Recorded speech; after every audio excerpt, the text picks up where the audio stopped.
A family, community, and school are all mourning the loss of a bright young student. Deshaun Cash was only 6 years old when he died last night of heart failure.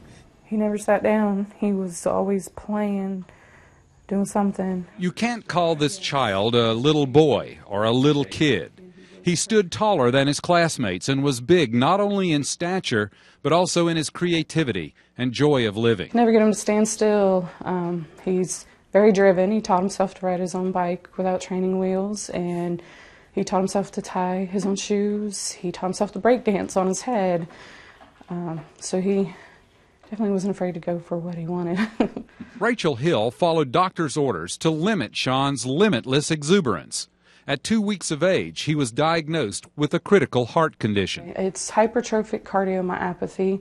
It's thickening of the walls of the heart, where the muscle gets so big that it just stops pumping. It can't pump. Rachel says the doctors were clear about the time her son could live. She says the condition is hereditary and that Deshaun's little sister has it as well.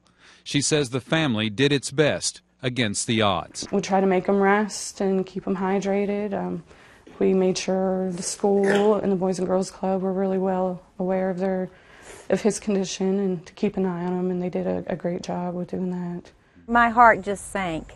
It's just a traumatic moment, period. Hendersonville Elementary Principal Carrie Stewart and her staff led children through the news of Deshaun's passing, following a plan all the schools have of dealing with tragedy and notifying parents of what the students were told. Within that letter are some supports to give parents advice on how to, if their kids come up with some questions concerning the death of Deshaun.